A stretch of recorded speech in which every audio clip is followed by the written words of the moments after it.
अस्सलामु अलैकुम वरहमतुल्लाहि वबरकातुहू।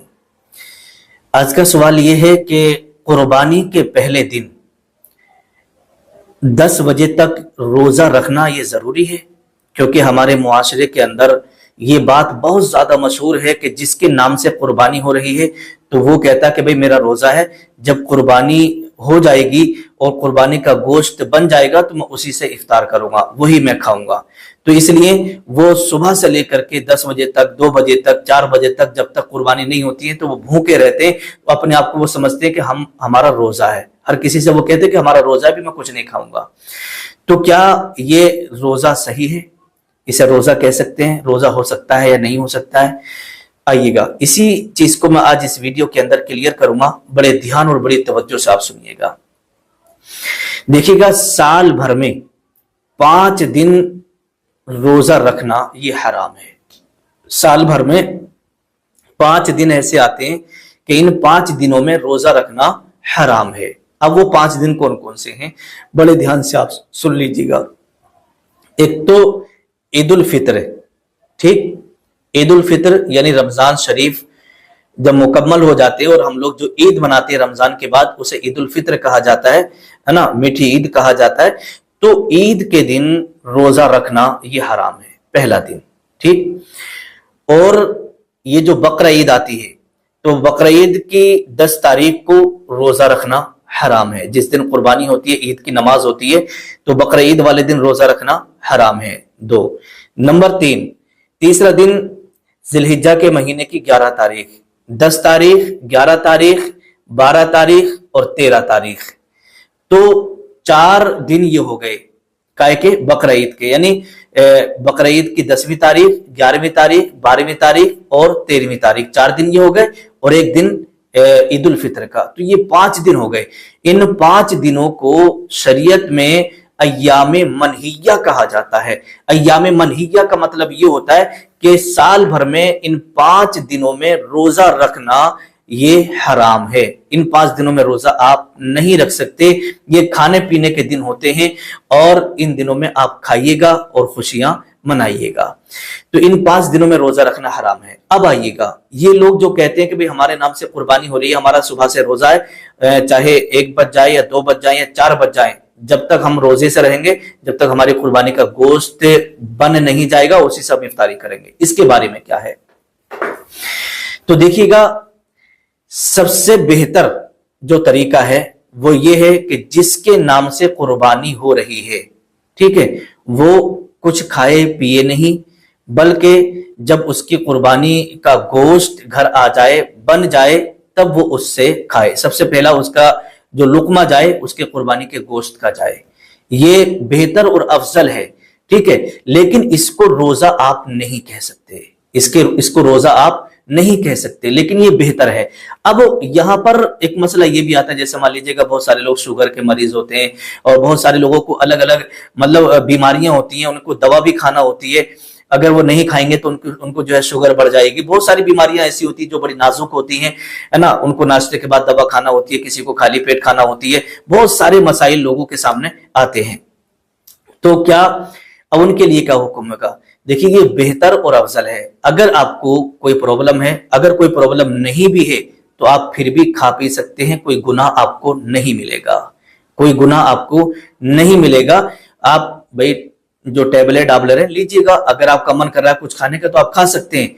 लेकिन अगर आप सही हैं, तंदुरुस्त हैं, कोई बीमारी आपको नहीं है, तो आपके लिए फिर बेहतर है कि आप सबसे पहले जो कुर्बानी आपके यहाँ हुई है उसका गोश्त का पहला लुकमा आपके मुंह में जाए, ठीक है। ये बेहतर है, अफजल है। अब दूसरा मसला ये आता है, जैसे कि हमारे एक भाई ने एक सवाल ये किया कि हजरत हम कुर्बानी करना चाह रहे हैं, हमारे अब्बा का इंतकाल हो गया, तो हम अपने अब्बा के नाम से कुर्बानी करना चाह रहे हैं, तो उसके लिए क्या हुक्म है? अब हम अपने अब्बा मरहूम के नाम से कुर्बानी कर सकते हैं या नहीं कर सकते हैं, और उसका क्या तरीका होगा? और अगर हमने अपने अब्बा के नाम से कुर्बानी कर दी तो उसके गोश्त का हम क्या करेंगे? उसके गोश्त को क्या हम सारे गोश्त को तकसीम कर देंगे फकीरों में? क्योंकि बहुत सारे लोग कहते हैं कि ये तुम्हारे मरहूम के नाम से, इसे बांट दो, इसे अपने घर में मत बनाना। बहुत सारे लोग ये कहते हैं। तो इस मसले को आप बड़े ध्यान से समझ लें। देखिएगा, 2 चीजें होती हैं। घर के अंदर मान लीजिएगा अब्बा का इंतकाल हो गया, اب بیٹا بچا، بیٹا مالک نصاب ہے، اب بیٹے کی خواہش یہ ہے کہ میں اپنے ابا کے نام سے قربانی کروں، تو اس کے لیے ضروری ہے کہ وہ پہلے اپنے نام سے حصہ یا قربانی کرے، اپنے نام سے جانور لے، اور لینے کے بعد اب اگر وہ پہلے تو اپنے اوپر جو قربانی اس کے اوپر واجب ہو رہی ہے اس واجب کو ادا کرے، ٹھیک، پہلا ہو گیا۔ اب اگر وہ اپنے کسی بھی مرحومین کے نام سے، کسی بھی مرحوم کے نام سے قربانی کرنا چاہتا ہے تو اپنے نام سے تو کرے گا ہی، کیونکہ وہ اس کے اوپر واجب ہے۔ اب وہ دوسری قربانی کرے، چاہے وہ دوسرا بکرا لے یا دوسرا حصہ لے، اس میں وہ قربانی کرے۔ اب جیسے مان لیجئے گا اس نے کوئی بڑا جانور ہے، اپنا حصہ بھی ڈال لیا کیونکہ اس کے اوپر قربانی واجب تھی، اب اس کے اندر دوسرا حصہ ڈالا اپنے ابا کا، جو اس کے ابا کا انتقال ہو چکا ہے، ان کو ایصال ثواب کے لیے ان کے نام سے یہ قربانی کرنا چاہ رہا ہے۔ تو دو حصے ہوئے، ایک خود کا ہو گیا اور ایک اپنے ابا کا جو مرحوم ہے ان کا ہو گیا۔ اب اپنے ابا کے نام سے جو کہ مرحوم ہے ان کے نام سے جو قربانی کی ہے، اب اس کے گوشت کا کیا کرے گا، اس مسئلے کو آپ سمجھ لیں۔ دیکھیں اس میں دو صورتیں ہوتی ہیں۔ پہلی صورت یہ ہے کہ جو ابا کا تمہارے انتقال ہوا ہے، ٹھیک ہے، اگر تمہارے ابا نے مرنے سے پہلے یہ وصیت کی تھی کہ بیٹا بقرہ عید آ رہی ہے، اگر میرا انتقال ہو جائے، اگر میں اس دنیا میں نہ رہوں تو تم میرے نام سے قربانی کر دینا، بیٹا یہ میری خواہش ہے، تو یہ ہو گئی وصیت۔ اور ایک یہ ہے کہ ابا نے وصیت نہیں کی تھی، کچھ کہا ہی نہیں، انتقال ہو گیا، اب بیٹا اپنی خوشی سے اپنے مرحوم ابا کے نام سے وہ قربانی کرنا چاہ رہا ہے، تو یہ دو صورتیں ہو گئیں۔ تو پہلی صورت یہ کہ اگر آپ کے ابا نے وصیت کی تھی مرنے سے پہلے کہ بیٹا میرے نام سے قربانی کر دینا، بقرہ عید آ رہی ہے، تو پھر آپ کے لیے وہ ضروری ہے ان کے نام سے قربانی کرنا، آپ کے لیے ضروری ہے ان کے نام سے قربانی کرنا۔ اگر آپ نے ان کے نام سے کوئی جانور خریدا یا حصہ وغیرہ لیا، اس میں آپ نے قربانی کر دی، اور جو گوشت آپ کو ملا ہے نا، کیونکہ وصیت کی تھی آپ کے والد صاحب نے، اب جو گوشت آپ کو ملا ہے یا جانور میں جو گوشت نکلا ہے یا حصہ ہے جو حصہ آپ کو ملا ہے، تو پھر اس وصیت کی ہوئی قربانی کے گوشت کو آپ سارے کے سارے کو صدقہ کریں گے، ایک بوٹی بھی آپ اپنے گھر میں نہیں رکھ سکتے، کیونکہ یہ آپ کے والد صاحب نے وصیت کی تھی، یہ وصیت والا گوشت ہے، آپ نے وصیت کی آپ کے والد نے، اور آپ نے اس وصیت کو پورا کیا، اور جو قربانی کی ہے، جو گوشت آپ کو ملا ہے، اس سے پھر آپ اپنے گھر میں مت رکھیے گا، سارا کا سارا گوشت فقیروں میں، مسکینوں میں، غریبوں میں تقسیم آپ کو کر دینا ہے، صدقہ کر دینا ہے، ٹھیک، پہلی صورت ہو گئی۔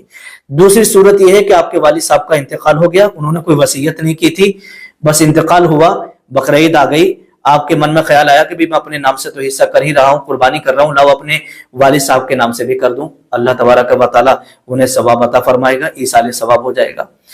تو پھر اگر آپ کے والد نے وصیت نہیں کی، مرنے والے نے کسی نے بھی وصیت نہیں کی، اور آپ اپنی مرضی سے کر رہے ہیں، تو پھر اس کا بھی وہی حکم ہے جو پھر آپ کے گوشت کا ہے، مطلب میت کے گوشت کے بھی پھر آپ اگر وصیت نہیں کی ہے تو 3 حصے کریے گا، ایک حصہ آپ فقیروں میں، مسکینوں میں، غریبوں میں تقسیم کریے گا، دوسرا حصہ جو ہے آپ اپنے عزیز و اقربا میں، پاس پڑوسیوں میں تقسیم کریے گا، بانٹیے گا، اور تیسرا حصہ آپ اپنے گھر والوں کے لیے بچا کے رکھیے گا۔